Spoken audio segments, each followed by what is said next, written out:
Salut, moi c'est Giaco, et ça, c'est pas le vrai prix de ce micro. Depuis ma vidéo sur les raisons de ce pourquoi le SM7B est une référence en radio, qui a explosé d'ailleurs, un énorme merci à vous, de nombreuses personnes ont rejoint la communauté. Certains, attirés par cette icône, ont décidé de simplement s'abonner pour plus de vidéos sur l'audio de qualité. Auquel cas, bienvenue, ça fait plaisir de vous voir parmi nous. D'autres ont rejoint mon Discord ayant besoin d'aide quant à la mise en place et la configuration de celui-ci. Et en seulement 2 mois, je peux vous dire que j'en ai vu des choses. Il semblerait que la montée des streamers pendant le confinement ainsi que ma conclusion un peu trop enthousiaste ait donné envie à nombre d'entre vous d'investir dans un SM7B, une interface audio de milieu de gamme, et c'est tout. Par conséquent, une mise au point s'impose. Dans cette vidéo, je vous propose de briser le mythe du SM7B comme un micro incroyable prêt à l'emploi. Et dans des vidéos futures, je me verrai bien briser d'autres préjugés et erreurs classiques en audio. Bienvenue dans l'épisode 0 de Cauchemar en studio. Afin d'établir les erreurs à ne pas faire lors de la mise en place d'une configuration de ce micro et du tarif d'entrée minimal, une segmentation de cette vidéo s'impose. Nous allons premièrement passer en revue chaque composant d'une chaîne audio. Préampli, traitement, interface audio combinée des 3, câbles et pieds. Pour ensuite établir des configurations pour streamers, youtubeurs ou musiciens. Et enfin, après tout ce discours décourageant, je vous présenterai des alternatives après abordables au SM7B de façon à ne pas vous laisser sur le bord de la route. Commençons par le plus gros problème du SM7B, rapidement mentionné sur ma première vidéo sur le sujet, sa gourmandise en gain. En effet, le SM7B présente une très faible sensibilité de -59 décibels qui nécessitera des préamplificateurs trapus, générant un gain pour proposer un niveau de sortie correct et sans bruit de fond. Ce problème est le premier rencontré par les acheteurs de SM7, la majorité des interfaces audio milieu de gamme étant dans l'impossibilité de fournir le gain nécessaire pour l'amplification d'un SM7, obligeant de pousser le gain à son maximum, rajoutant une bonne dose de bruit de fond au passage. Un préampli externe sera donc la solution dans la majorité des cas si vous disposez déjà d'une interface audio. Et pas d'inquiétude, un préamplificateur en rack ou une tranche de console n'est absolument pas nécessaire pour remonter le niveau. Il existe depuis quelques années des préamplis dits inline qui se connectent entre votre interface audio et votre micro, sans besoin d'une alimentation externe ou de 2 tonnes d'espace. Donc branchez et mettez votre alimentation fantôme et vous venez de gagner 25 dB de gain. J'ai personnellement investi dans un Triton Audio Fathead vendu au prix de 68 €, qui en plus de remonter le niveau de 25 décibels de gain, ne nécessite pas le rajout d'un câble nécessaire, étant si petit et si compact qu'il peut se brancher directement au cul de votre micro ou à l'entrée de votre interface. C'est plutôt pratique. Le préampli le plus connu dans cette catégorie est le Cloudlifter CL1, qui pour 166 € fait exactement la même chose qu'un Fathead. J'avoue que j'ai toujours pas compris pourquoi tout le monde achetait ça à la place de celui-ci. Enfin, la marque Clark Technic, maintenant possédée par Behringer, a récemment sorti le Mic Booster CT1, qui pour 22 € promet de faire la même chose que les 2 périphériques cités précédemment. Dites-moi donc dans les commentaires si vous seriez intéressé par une présentation de ce préampli à prix mini. Et en attendant une future présentation, le Fathead est la meilleure option au tarif de 68 €. Une fois votre micro bien amplifié, vous allez vous rendre compte d'un truc, c'est que le son radio n'est pas intégré à ce micro. Trop de gens ont la préconception que le microphone fait la qualité audio d'une prise. Je suppose que vous avez déjà entendu, ou même peut-être dit, il y a un putain de micro lui. Navré de casser le mythe, mais la sonorité de vos stations préférées n'est pas liée au fait qu'ils utilisent des SM7B, mais à leur traitement. Tant traitement micro que processeur d'antenne. J'ai fait une série de vidéos sur le sujet, donc je ne vais pas m'étendre. Mais considérez dépenser autant, voire plus, que le microphone pour un traitement à la hauteur. Donc réservé aux alentours des 300-350 €. Encore une fois, ma sélection est présentée dans ma vidéo précédente. Oui, autant, voire plus que le micro. Ça veut dire pas de DBX 286S. Encore une fois, je vous renvoie à la série. Et si vous n'avez pas le budget pour du traitement matériel, une suite de plugins logiciels vous permettra d'obtenir un résultat tout à fait honorable et de qualité si vous souhaitez y passer suffisamment de temps au prix de quelques cycles processeurs et d'un manque d'écoute en temps réel. Vous retrouverez des packs de plugins gratuits dans la description. Maintenant que vous disposez du nécessaire dans le monde analogique, une conversion vers l'univers numérique s'impose. À ce niveau, la plupart des gens partent sur du Focusrite par défaut. Choix logique de par la popularité de ces interfaces et justifié dans le passé de par le manque de concurrents quand les premières générations de Scarlett sont sorties. Mais il est temps d'oublier Focusrite. Leurs interfaces sont bien trop chères pour la qualité et les fonctionnalités proposées, et surtout pour leurs drivers catastrophiques chez 50% des propriétaires que j'ai rencontrés. Dans l'entrée de gamme, les Behringer Euphoria UMC 202 et 204 HD font le job d'une Scarlett Solo et de i2 à la moitié du prix, remplaçant les drivers de merde de Focusrite par des drivers stables, complets et faciles d'utilisation. À prix quasi équivalent, Motu battent à plate couture Focusrite avec leur M2 et M4, proposant une qualité de conversion sans précédent et des préamplis capables à eux seuls d'amplifier un SM7. Oui, pas besoin de Fathead avec ces interfaces-là. Prévoyez donc entre 100 et 200 € pour une interface audio standard. Bon, je vous vois déjà tout rouge à travers l'écran en train de transpirer face au prix montant. Mais c'est bien! Ça veut dire que ma technique marche et que vous êtes quelqu'un de normal. Le SM7 n'est pas un micro fait pour tout le monde.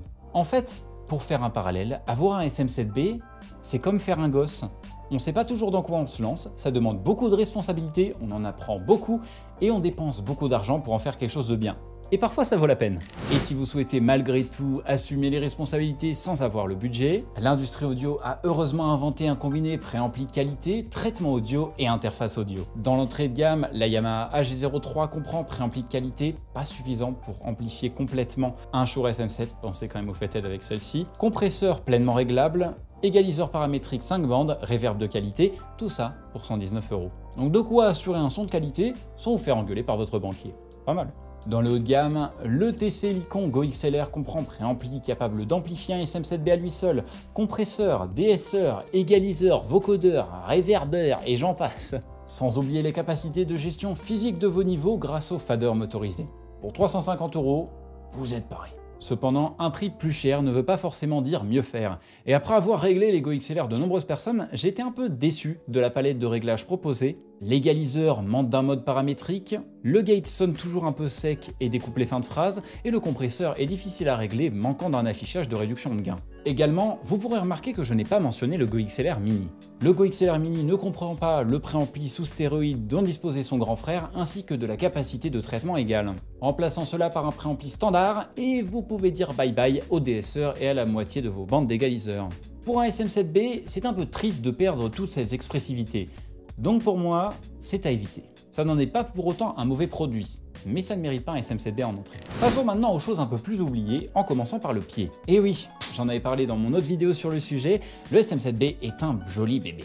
Pesant plus de 800 grammes, il est évident qu'un pied ou bras micro pas cher va avoir du mal à tenir ce gros pépère en l'air. Pensez donc à investir une cinquantaine ou plus d'euros dans un pied de qualité, et pas le Altron MA614 ou Millennium DS200. Un peu de dignité s'il vous plaît. Et enfin, pensez à investir dans un câble de qualité. Ça serait con de choper des interférences avec un câble mal isolé ou de se retrouver avec un câble qui crachote à chaque déplacement du micro. La plupart du temps, un signe de qualité est l'utilisation de fiches XLR de la marque allemande Neutrik, qui propose une excellente qualité de conception et une putain de solidité. Grâce à elle, vous éviterez les câbles mal verrouillés et les soudures qui lâchent. Comptez donc investir dans les 15 € pour un câble XLR de 3 mètres de qualité. Maintenant que toutes les parties du puzzle ont été énoncées et que vous avez une idée générale des prix, je vous propose de rentrer dans le concret en regardant les configurations que je vous ai concoctées, tant pour l'univers de la radio et du streaming, que du musical et de la vidéo. Alors j'ai décidé de faire un ordre de prix et donc en premier on a la configuration minimale pour du studio et de la vidéo avec donc bien évidemment le SM7B qui tourne en ce moment à 398 €, la Motu M2, carte son que j'ai présentée juste avant du coup qui a d'excellents préamplis et une excellente qualité de conversion, donc pas besoin de préampli externe, on est à 195 €. Un pied de micro qui est celui que j'utilise à l'heure actuelle, qui est le Superlux MS158 qui tient sans problème n'importe quel micro, c'est un monstre ce truc, à 49 €, et un câble XLR à 14 €.